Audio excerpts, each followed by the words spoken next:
We're going to live here with my parents. What are you talking about? I managed to suppress the trembling in my voice. The thought of the house I bought to live with my own parents being taken over by my in-laws was unbearable. Just as I was about to argue, the doorbell rang. "They're here," Kevin said cheerfully as he headed for the entrance. Indeed, he had brought his parents. "Why are the two of you here?" "You've heard from Kevin, haven't you?" My mother-in-law replied with a smirk. "If you resist, you'll have to get a divorce." Hearing this, my mind went blank with anger. Sacrificing myself for such people was out of the question. "Then I will leave," I declared, looking at my daughter Nicole. At that moment, Nicole firmly gripped my hand. To protect her, I gripped back just as firmly, and together we headed to my parents' home. I am Mandy Johnson.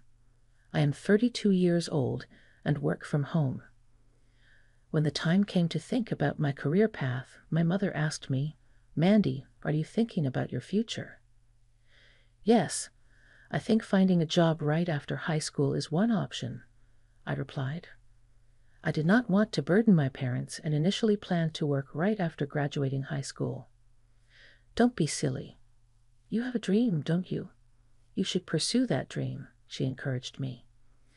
Inspired by her words, I pursued my dream and enrolled in a vocational school. My dream was related to drawing, a passion I had since childhood. I chose a career as an illustrator. Every day I draw what I love, and I have made a good name for myself and earned quite a bit of money. In this fairy tale-like life, I have a husband named Kevin. "Bendy, you're really cute." "I think I fell for you at first sight," he said. He was a typical elite businessman, and we met at a mixer organized by mutual friends. After his fervent courtship, we got married. We have a lovely daughter and have built a happy family. Though I work from home, Nicole usually plays quietly in another room, understanding my work. "Mommy, I folded the clothes already." "Really? Thank you." She often folded the laundry and helped clean up as much as she could. Her hobby was handicrafts. Nicole learned various crafting skills from my mother, and sometimes her finished pieces looked like an adult made them. "Mommy, it's been cold recently, so I learned how to knit from Grandma and made a lap blanket." "Thank you, Nicole. You're such a good girl. I'll use it while working." My relaxation time is when Nicole shows me the things she has made with a smile. On the other hand, Kevin's hobby is pub hopping. Sometimes he drinks until dawn. If only he would call, I'd worry less, but Kevin rarely contacts me. "Come on, if you're going to be late. You should at least call like I told you." "Stop nagging. It's not a problem." "Nicole is waiting for you." His late returns wouldn't bother me if it were just me. I could wait forever and adjust my work accordingly. I understand his need to wash away work stress with alcohol, but we should have dinner as a family. I felt sorry for Nicole as she waited hungrily. "Don't complain about your husband just because you're a housewife." "That's why I keep telling you, I'm not a housewife.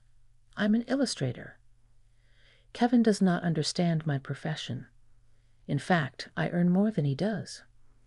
"It's impossible to make money from drawing," he says, showing no interest in listening to what I say. He mistakenly thinks I'm a stay-at-home mom. "Mommy is working." "I love Mommy's drawings," Nicole would say, rubbing her sleepy eyes, which made Kevin fall silent for a moment.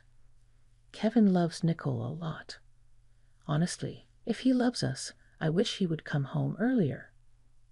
"Daddy, I love you too, so I want to eat together," Nicole expressed.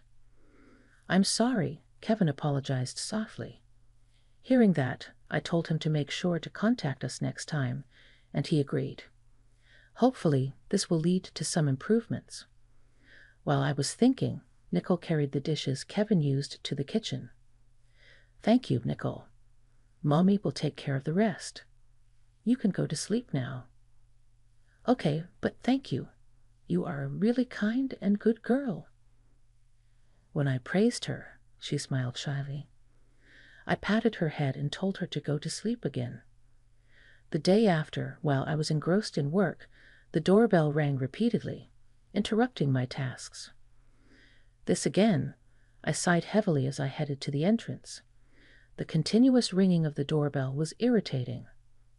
Sorry to keep you waiting. You're too slow. Open the door quickly.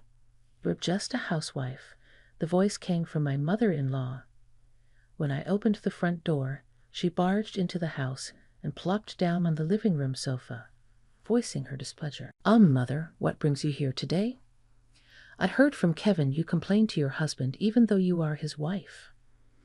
It seemed Kevin had quickly reported yesterday's incident to his mother. I was astounded by how quickly Kevin acted in such situations and how promptly his mother visited.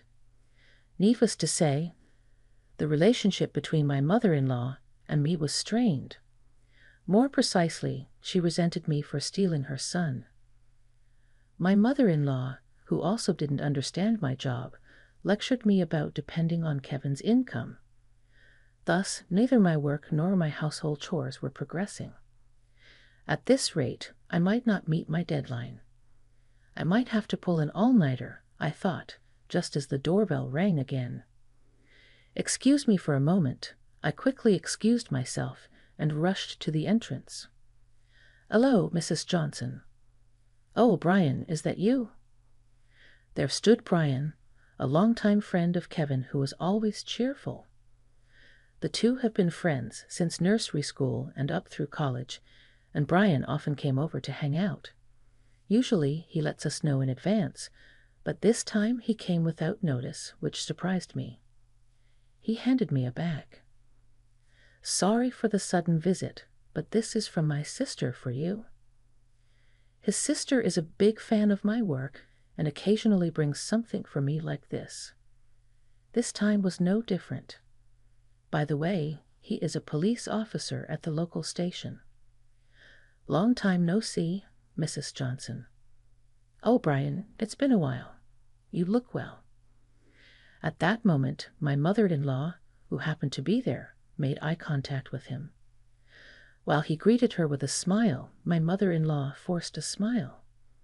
For my mother-in-law, who acts friendly on the surface, the presence of the insightful police officer, Brian, was inconvenient. She quickly left the scene. I actually came over because I saw Mrs. Johnson and thought it would be best to check on you. Brian had seen through her character. While on patrol, he accidentally saw my mother-in-law heading to our house and felt a bad premonition, so he quickly went back to get some refreshments and came over pretending it was a coincidence. It's really not good if I do this during my shift. Well, I should get back to my patrol. Oh, my sister said she wants to commission some work from you. Of course, I'd be happy to take it on. With that, he saluted and quickly left. But soon he stopped, turned back, and said, Please be careful around your father-in-law, too. Yes, I know. My father-in-law is usually a diligent worker and occasionally restrains my mother-in-law's actions. However, to be honest, he has a somewhat lecherous side. There have been times when we stayed at my in-law's house when he would appear while I was taking a bath or would peek when I was breastfeeding Nicole when she was a baby. All these instances were said to be coincidental, but the intentions were clear. If there's any problem, please let me know immediately. If it's difficult to talk to me, you can talk to my sister. Thank you, Brian. I feel he is far more reliable than Kevin. With these thoughts, I watched him return to his patrol. The stress from Kevin and his family continues, but I am healed by Nicole and continue to work hard. Finally, I had reached the target amount.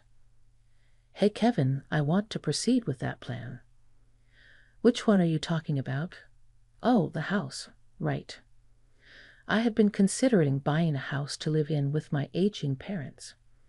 We currently live in a condo close to Kevin's workplace. The condo is spacious enough for our family of 3, but it would feel cramped if my parents moved in. However, my parents' home is far from Kevin's house, making the commute lengthy. Therefore, I had proposed to Kevin that I save up and buy the house myself. Indeed, it gets worrying as you get older. If you're using your money, then there's no problem. Saying that, Kevin agreed to the plan. Now that I've reached the target amount, I contacted Kevin for approval and began the search for a new house. Kevin, I found a great property. This one. Oh, nice. We bought the perfect new house. Nicole was excited about living with Grandma and Grandpa, and I was thrilled to have a room of my own for work. Then the day of the house handover arrived. This is really a beautiful house. What's this? As my daughter and I entered the house, the first thing we saw was a large number of unfamiliar cardboard boxes. Confused by the sight, Kevin urged us inside. Wow, it's spacious and nice. Kevin, what's with the stuff piled over there? That's my parents' stuff. Kevin replied as I questioned him while he roamed through the house. He smirked at his response. We saved the money I earned, right? Since we bought the house with that money, it's sort of like my house now. So I get to decide who lives here. I couldn't comprehend what Kevin was saying. We're going to live here with my parents. What are you talking about? I managed to suppress the trembling in my voice. The thought of the house I bought to live with my own parents being taken over by my in-laws was unbearable. Just as I was about to argue, the doorbell rang. They're here, Kevin said cheerfully as he headed to the entrance. Indeed, he had brought his parents. Why are the 2 of you here? You've heard from Kevin, haven't you? My mother-in-law replied with a smirk. If you resist, you'll have to get a divorce. Hearing this, my mind went blank with anger. Sacrificing myself for such people was out of the question.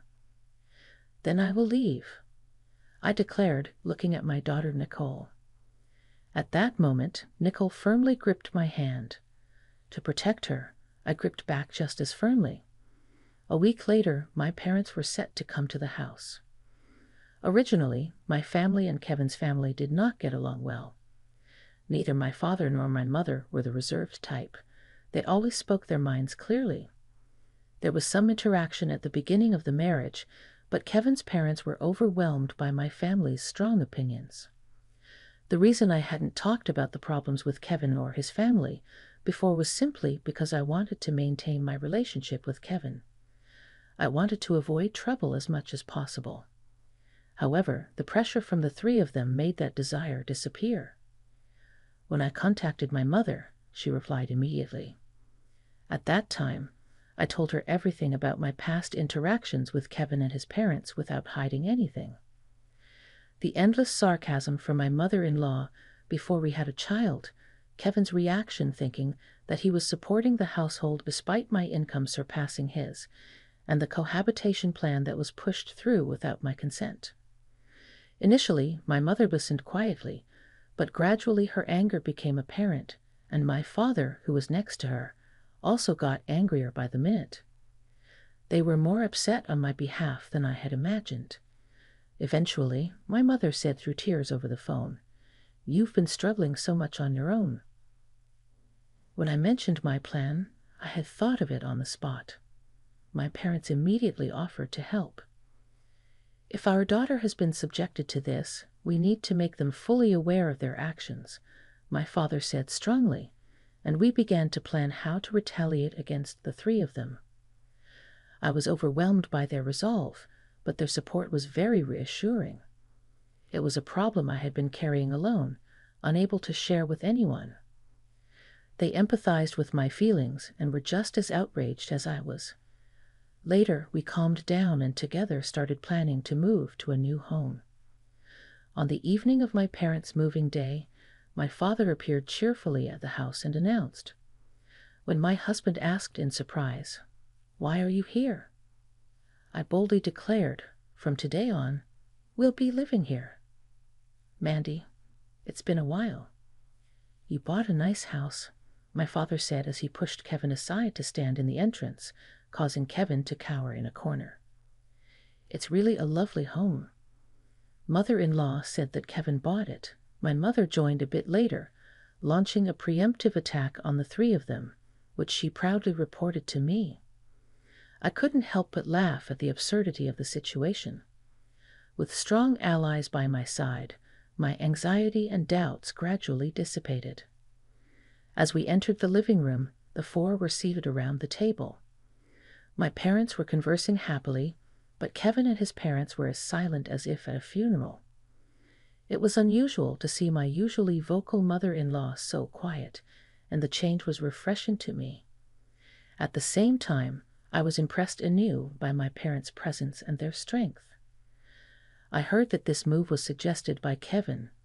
How nice of him to take in his parents, my mother dramatically stated to my father. My father nodded in agreement, then expressed his thoughts. However, it seems Mandy's opinion has not been reflected much in this family meeting.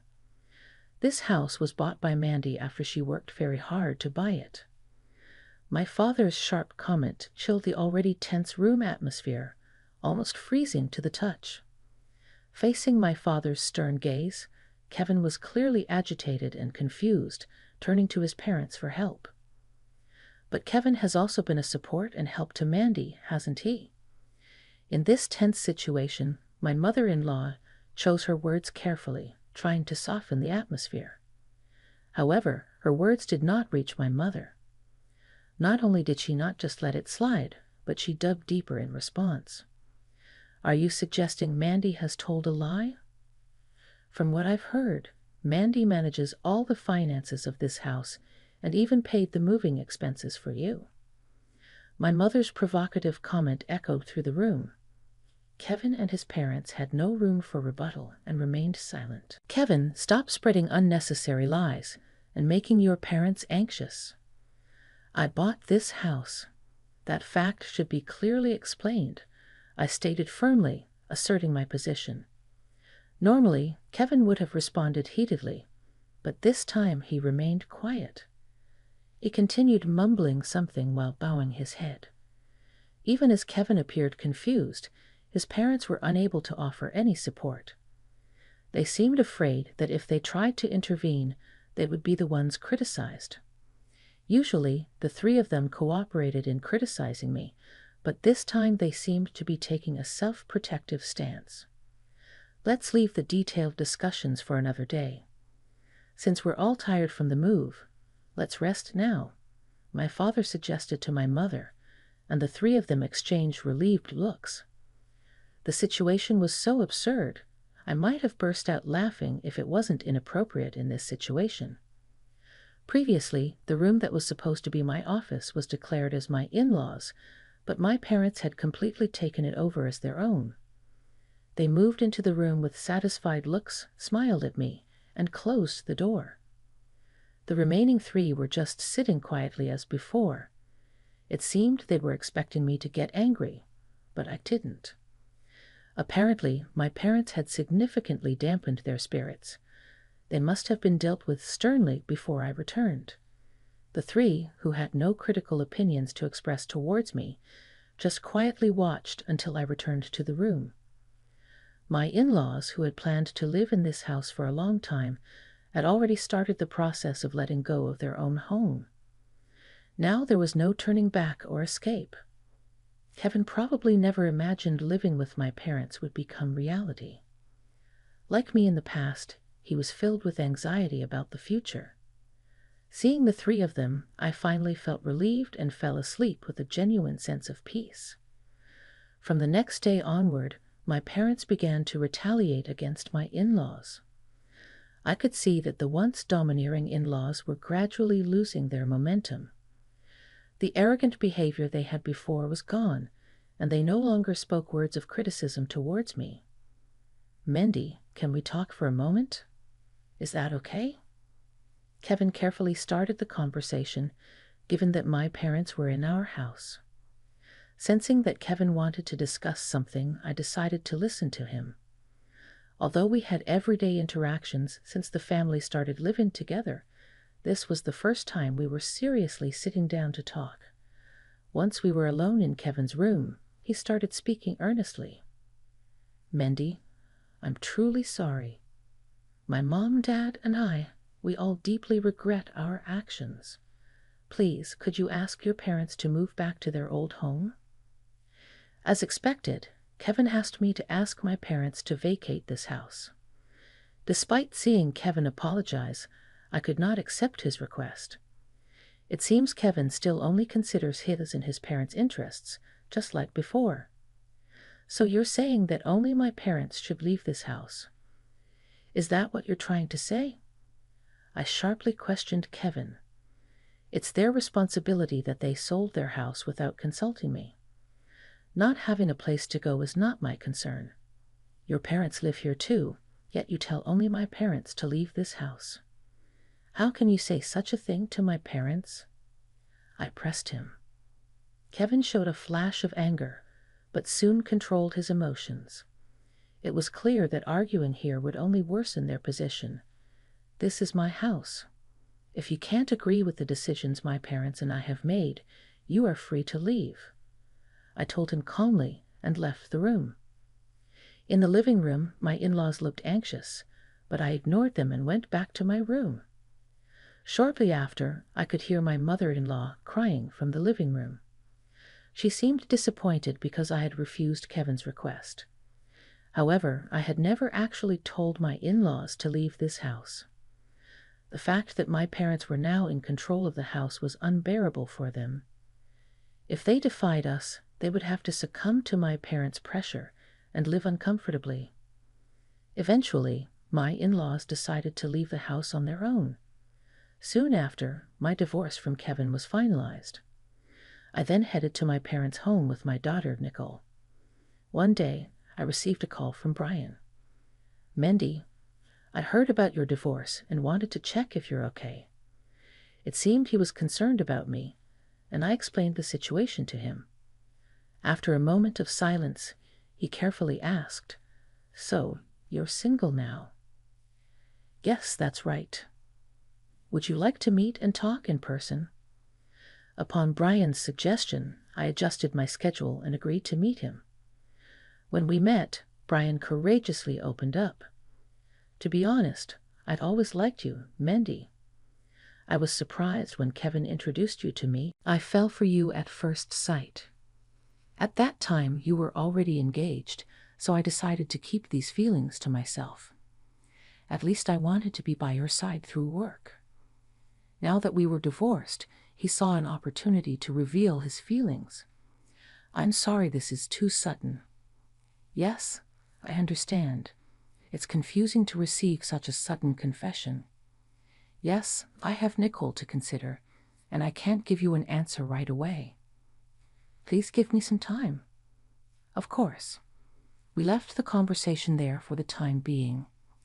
After that, Brian began to approach me more actively, with permission from my parents. Every time he spoke sweet words I had never heard from Kevin. With a refreshing smile, I found myself blushing.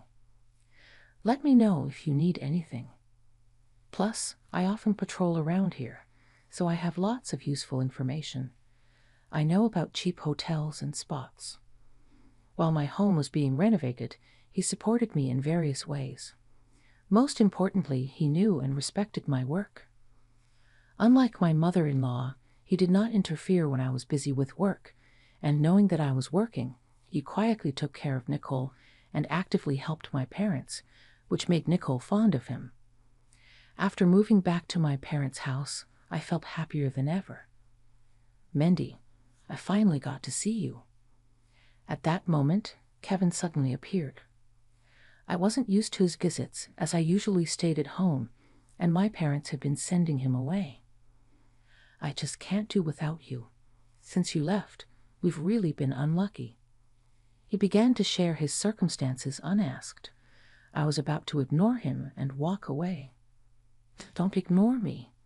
The moment Kevin raised his hand to strike, someone stopped his fist before it could reach me. "Stop it already." What? Brian, why are you here? It was Brian who had grabbed Kevin's arm.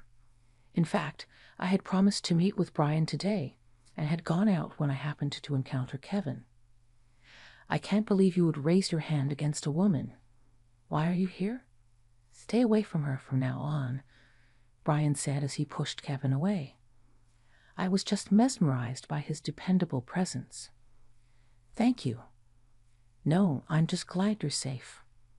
When I expressed my gratitude, Brian laughed shyly. I found myself attracted to his smile. After that, we officially started dating. The days with him brought back my true smile. Amid these happy days, shortly after the encounter with Kevin, I received a call from my mother-in-law, which I hadn't heard from in a long time. The call reminded me of something I had completely forgotten about due to the recent turmoil. Come on, help Kevin out. You're his wife, after all. What are you talking about? I'm no longer his wife, but your call reminded me I need to file for compensation. What? Following Brian's advice, I had been keeping detailed records of all the verbal abuse from my mother-in-law. I had forgotten that I planned to file for damages against her.